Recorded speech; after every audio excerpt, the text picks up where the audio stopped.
Hey, this is Amyx, the creative entrepreneur, co-founder of A New Way to Market, and co-creator Grow My Passion, where we help holistic practitioners and creative entrepreneurs share their divine talents and profit from their passions. And with me today, I'm really excited because I have a very good friend of mine, Cheryl Andrea, with us. And Cheryl is an intuitive that helps connect people with their guides and their past loved ones and their departed animals to help them understand and get a lot of clarity on issues they're having in their finances or in their relationships or within their health aspects. And I've actually used Cheryl on multiple occasions, and honestly, she's given me tons and tons of clarity. And she's helped really revolutionize a lot of parts and a lot of aspects of my life. So, Cheryl, thank you so much for being with us today. AJ, I am really pleased to be here. It's really an honor to even have the opportunity to sit and talk about what both of us are passionate about. We're both very passionate about assisting others, about empowering others. And really, that's what I saw in this opportunity was, oh, I get to help with that again. So, yeah, thank you. You're welcome. So how did you discover this gift? You know, it's kind of interesting because I didn't know about the gift that I have or the ability to understand or perceive on multiple levels until I was probably in my teen years. But now, as I look back, I can see how it is that I have always had this ability to perceive, but I didn't know how to explain it. And that was the difference. As a teenager, I started to question, like, how do I know that? Because of the feedback of the world around me, my family, friends, they would ask me, how'd you know that? And then I realized at that point, this isn't normal. And so that's when I started understanding that there was something really different. But up until that point, I really was sort of unaware that I was perceiving differently than other people.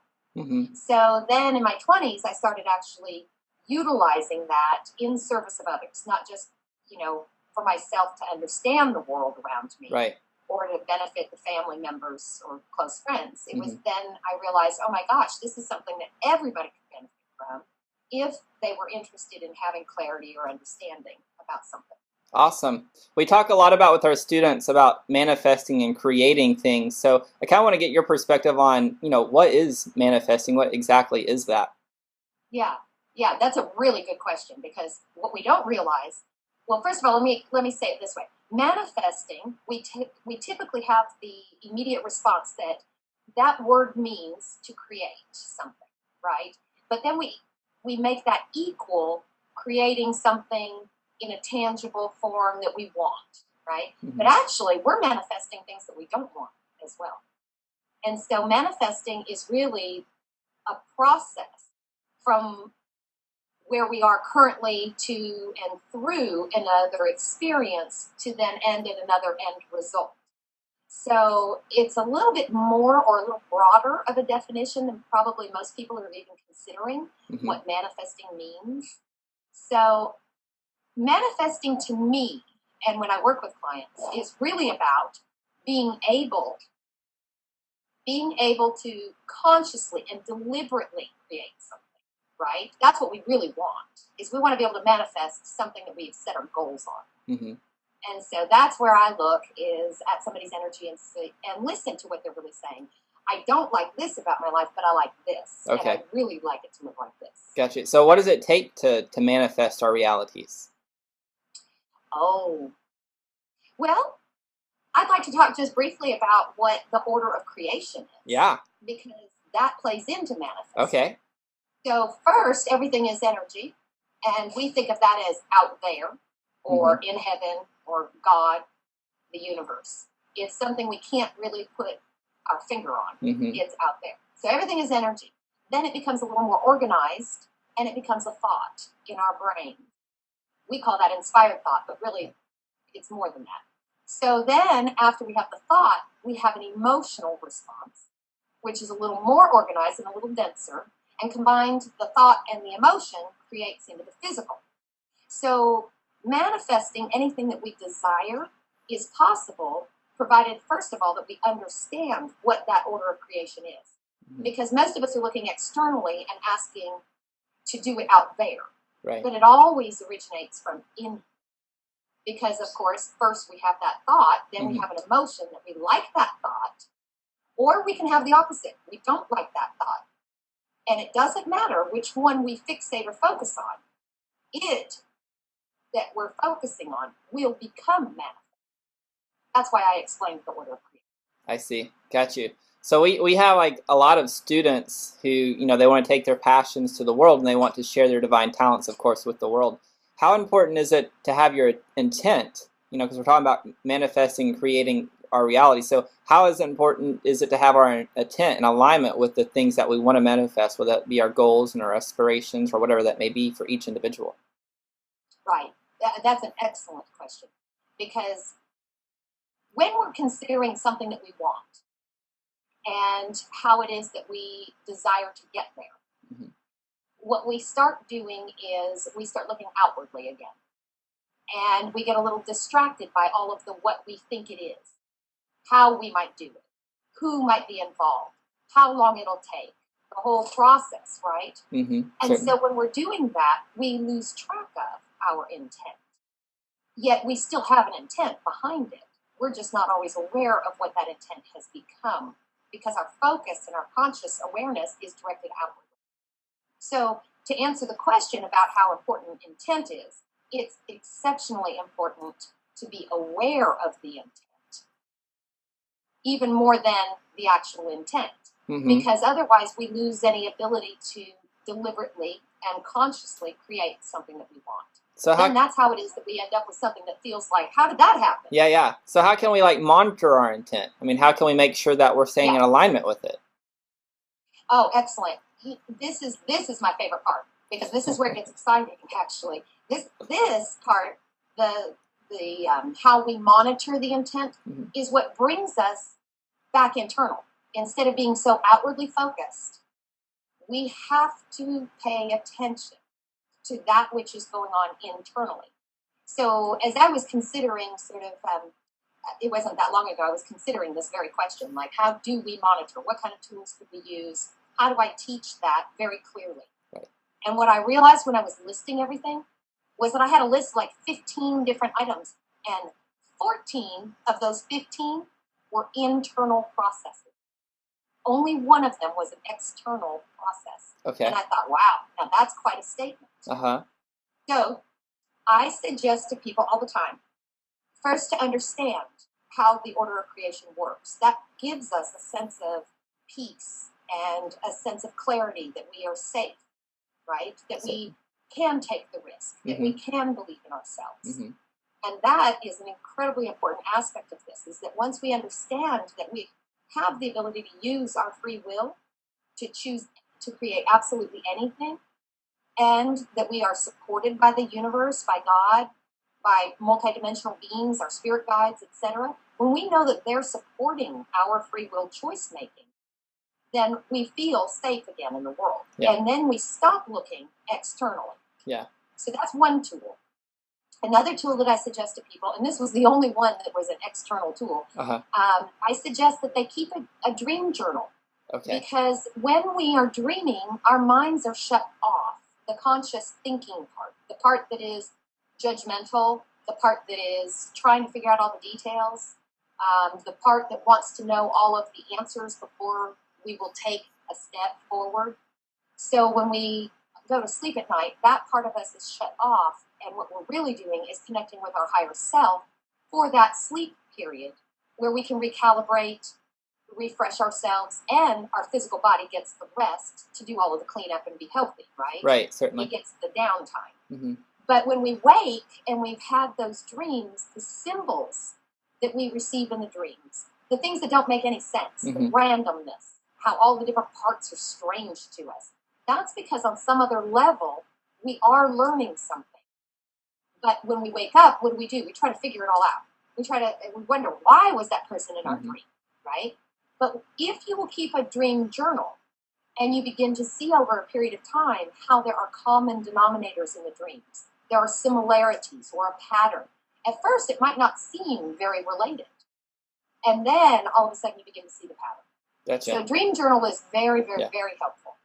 Because that's really your higher self giving you data and information, especially when we can remember it. Certainly. And another one of the tools that I find is really important is learning how to be the observer. Okay. Learning how to stand in this moment and be present enough that you can observe, first of all, what your thoughts are, then what the feeling is that's associated with that thought, because that's all data that's happening inside of you that is telling you what your intent is related to. Right. Right? Certainly. And then from there, once we acknowledge what our thoughts are and the associated feelings and are clear on our intent, what we can also do is observe our own tendency to judge it or to try to package it, try to label what we're experiencing or how we might get somewhere, right? That judgment is a closed-ended thought pattern.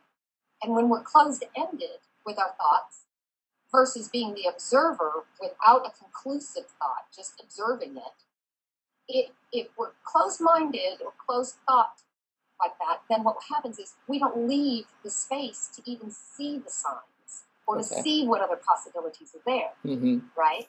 So I would say those things are very, very important.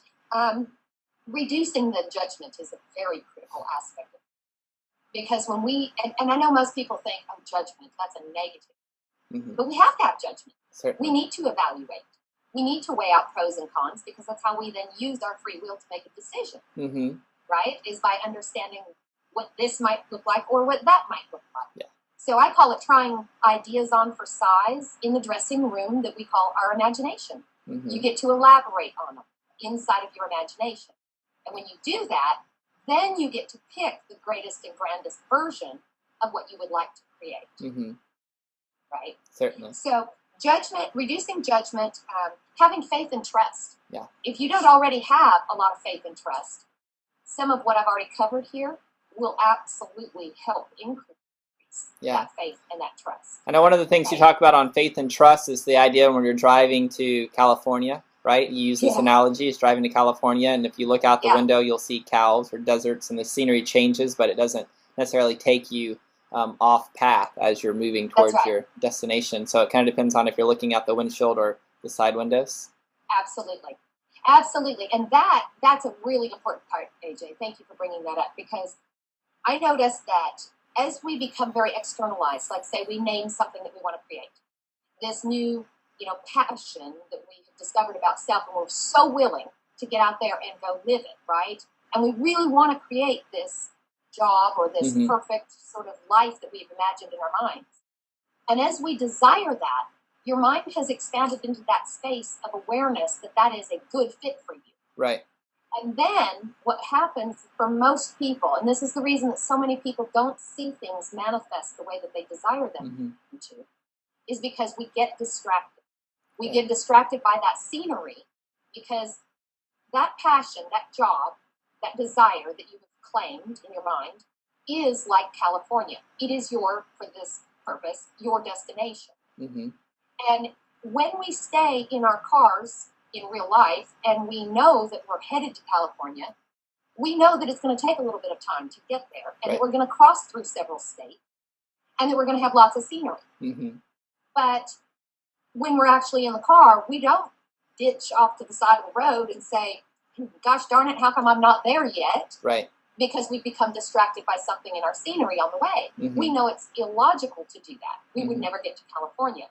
Yet that's exactly what most of us are doing when we claim something that we desire, and then we start trying to figure out the how, the where, the when, and the through whom associated to it, right? Right, certainly. So what happens in that moment when we're trying to do that is we're micromanaging the universe. And second of all, we are being distracted by the little things along the sidelines out of our windows, like the cows or the pastures or whatever, and we're thinking that means X, Y, or Z. But it doesn't. It's just passing scenery. As long as we stay focused at that front window, we'll get there. Absolutely. Very good. And so how important, we talk about intent, and you talked about some internal structures versus external. So is internal basically just your feelings and more feeling-based? Yes. Well, the internal is your thinking pattern. Okay. It's what our beliefs are, the conditioned ideas that we hold, and then the associated feelings and emotions that we have associated to those thoughts. Perfect. Those are our internal processes. Our higher self is a making beyond that, let's put it that way. Mm-hmm. The higher self is sort of the energetic beingness of who we are. Right. But in this body, I'm only a part of that higher self. Mm-hmm.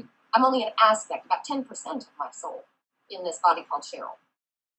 And the other 90% is what we call our gut feeling, our intuition, our higher self, et cetera, et cetera. Mm-hmm. And that 90% is available to us when we come back inside and we pay attention. And that's, again, why the importance of not being distracted by all of the outward.